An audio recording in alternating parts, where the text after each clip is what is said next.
السلام عليكم ورحمة الله وبركاته.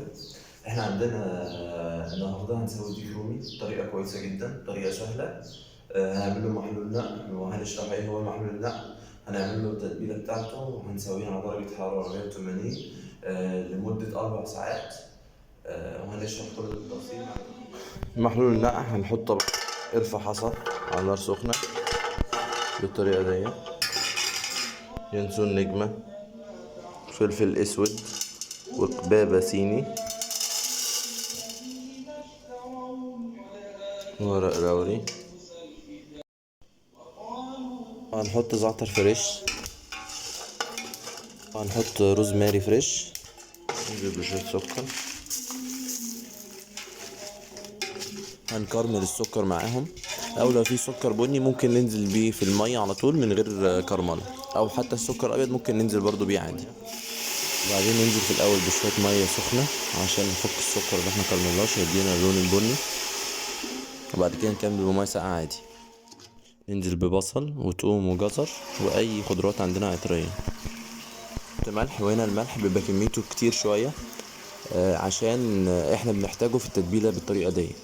يعني اما بدوق الشوربة تبقى الشوربة مالحة لحد ما تغلي، وبعد كده بطفي عليها واسيبها تبرد خالص. محلول النقع بننقع فيه الديك او الخروف لمدة 24 ساعة او 12 ساعة اقل حاجة، لان ده بيدي طراوة للديك وبيديله بيوصل الملح لكل حتة في جسمه. بقى طبعا ما حطيناه في محلول نقع. المحلول النقع ده مثلا يعني 24 ساعة 12 ساعة مش هتفرق. وفرغنا تحت الجلد وحطينا ايه كل محلول النقع تحت الجلد. نبدأ بقى نحط التتبيلة اللي هي بعد محلول النقع، اللي هي هنشوي بيها، ودي اللي المفروض تقعد في التلاجة مثلا 4 ساعات ولا حاجة.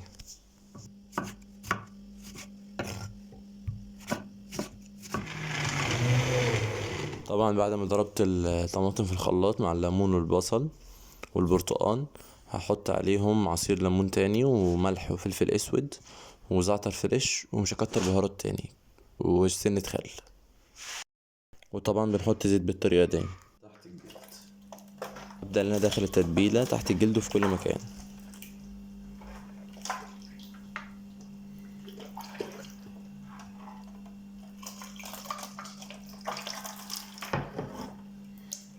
هنحشي الديك بقى توابل تانية زي الفلفل الألوان والطماطم والبصل والثوم والبهارات اللي احنا حطيناها، وبرضه من التتبيلة. ده بيدي طراوة للديك من جوه، وبرضه ممكن تاكله.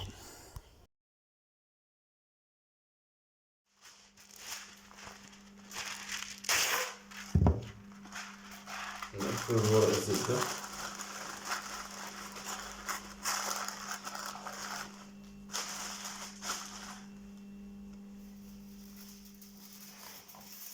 بعد كده نلف الديك كله بورق فويل على ورق الزبدة اللي احنا عملناه، وتكون الطبقة اللي بتلمع على الديك على ورق الزبدة، والطبقة المطفية تبقى للنار. ده الصح في التسوية. هندخله الفرن لمدة 4 ساعات على نار هادية درجة 180. هيطلع معانا بالشكل ده مستوي كامل وجميل ومستوي خالص. هنحضر مكسرات الرز. هنحط اللوز في مية سخنة بتغلي على النار لمدة دقيقتين عشان نقدر نفصصه بالطريقة دي. هنحط في طاسة زبدة عشان نشوح فيها المكسرات بتاعتنا. هننزل بأول حاجة السوداني في الزبدة. بعد كده هناخد اللوز هننزله مع السوداني.